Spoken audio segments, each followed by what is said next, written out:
The wound wasn't supposed to heal that fast. 10,000 years ago, in a stretch of jagged limestone mountains in what is now western Iran, a hunter knelt beside a dying animal and felt something strange. This wasn't a triumphant kill. It was a mistake. The animal in front of him, a wild goat, wiry and quick with backward curving horns, had been circling his camp for weeks. It wasn't supposed to be there. Wild goats don't linger near humans. They run. But this one didn't run far enough. And now it lay in the dirt, and the hunter had no idea that this single, unremarkable moment would eventually reshape the diet, economy, and survival odds of nearly every civilization that followed. Here's the mystery worth sitting with. Humans never set out to create the goat we know today. There was no plan, no breeding program, no moment where someone said, let's make an animal that gives us milk, meat, wool, and leather all at once. And yet somehow, out of thousands of years of accidents, mistakes, and unintended consequences, that's exactly what happened.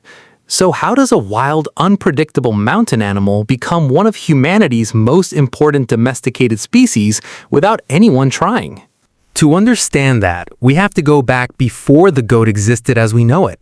Before farms, before villages, before the word livestock meant anything at all.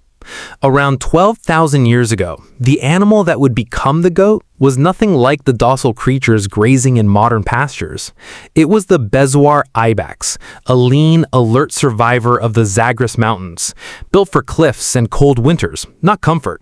These animals lived in herds, migrated with the seasons, and treated humans the way they treated wolves, as a threat to avoid. There was no reason to believe this animal could ever be tamed. It had no interest in being tamed.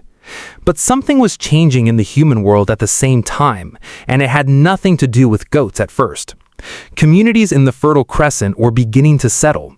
People who had spent generations following herds and gathering wild plants were starting to stay in one place. And when humans stop moving, something unexpected happens to the animals around them. Waste piles form, grain stores appear, predators get scared off by human presence, and slowly, almost invisibly, some wild animals start to realize that staying close to humans, even at a distance, might be safer than staying far away.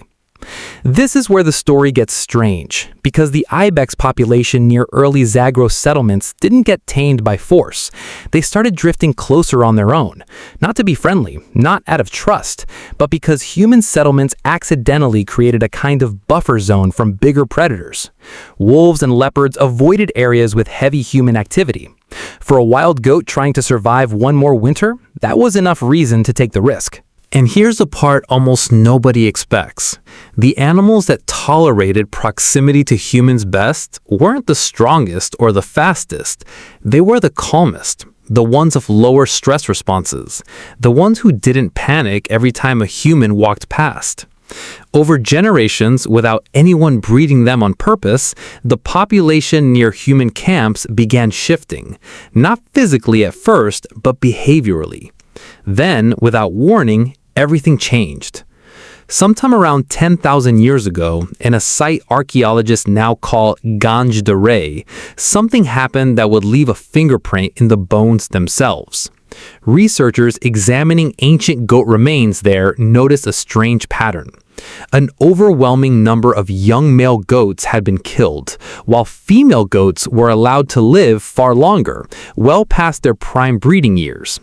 At first, this looked like nothing more than efficient hunting. But then, scientists ran the numbers and the pattern made no sense for wild hunting behavior. If humans were simply killing whatever crossed their path, the ratio of male to female deaths should have been roughly even. Instead, someone, deliberately or not, was managing the herd, keeping females alive to reproduce, culling young males for meat. This wasn't hunting anymore, this was the accidental invention of livestock management, thousands of years before anyone understood what genetics even were. And once that pattern started, biology took over. Every generation, the goats born closer to human settlements were slightly calmer, slightly more tolerant, slightly less likely to bolt at the sight of a person.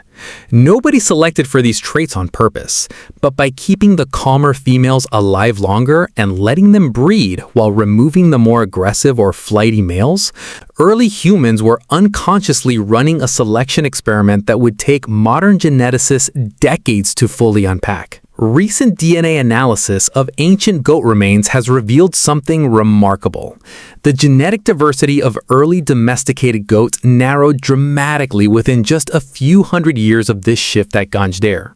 That kind of rapid genetic bottlenecking doesn't happen by accident in nature. It happens when a population is being shaped by an outside force. In this case, human behavior nobody even recognized as domestication at the time. But the transformation didn't stop with temperament. As goats spent more generations near human settlements, their bodies began to change too. Horn shapes shifted. Body size fluctuated, and most strikingly, their brains, like those of nearly every domesticated animal studied since, began to shrink slightly compared to their wild ancestors. Scientists believe this isn't a flaw, but a trade-off. Wild survival requires constant vigilance, sharp threat detection, split-second reactions. Domesticated life requires less of that. The neurological wiring built for outrunning leopards became less essential once leopards themselves stopped visiting the herd. By roughly 8,000 years ago, something had happened that would have been unimaginable to that first hunter kneeling beside a dying ibex. Goats were no longer edge dwellers tolerating human presence. They were integrated, dependent, producing milk that early humans learned to ferment before they even fully digested dairy as adults. A fact confirmed by ancient pottery residue analysis showing dairy fats baked into cooking vessels thousands of years before most human populations evolved the genetic ability to properly digest lactose. Think about that for a moment. Humans were drinking goat milk and eating goat cheese before their own bodies were built to handle it. The animal changed faster than we did. And this accidental partnership didn't just feed people, it transformed the trajectory of civilization itself. Goats could survive in terrain cattle couldn't handle, rocky hillsides, dry scrublands, mountainous regions where crops failed. That meant communities that adopted goat herding could expand into places otherwise unlivable. Trade networks formed around goat products. Wool, milk, meat, and hide became currency, status, and survival, all wrapped into one animal that nobody had ever intended to create. Here's a strange part almost nobody thinks about. If those wild ibex herds near the Zagros Mountains had simply avoided human settlements the way their instincts told them to, entire branches of human civilization might have developed differently, or not at all.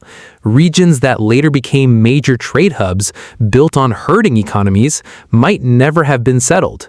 The rise of pastoral nomadism, a lifestyle that shaped Central Asia, the Middle East, and parts of Africa for thousands of years afterward, may trace back to a handful of unusually calm wild goats who wandered a little too close to a human camp because it felt safer than the mountains. And the story doesn't end in the ancient world. Nearly every goat alive today, from dairy farms in the Netherlands to cashmere herds in Mongolia to small family farms scattered across the American countryside, carries the genetic legacy of that accidental selection process that began in the Zagros Mountains. When you drink goat milk, eat feta cheese, or wear a cashmere sweater, you're touching the end result of 10,000 years of unintentional engineering, started by hunters who had no idea they were doing anything at all. Maybe that's the part that lingers longest. We tend to imagine domestication as something humans achieved through intelligence and intention, a triumph of early agricultural genius. But the goat story tells a quieter truth. Sometimes the most important transformations in history don't come from grand decisions.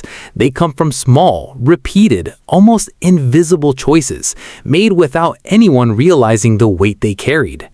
That hunter kneeling beside the dying ibex never imagined cheese or wool or trade routes or civilizations built on herding. He was just trying to survive one more winter. And somehow, without meaning to, he helped build the future.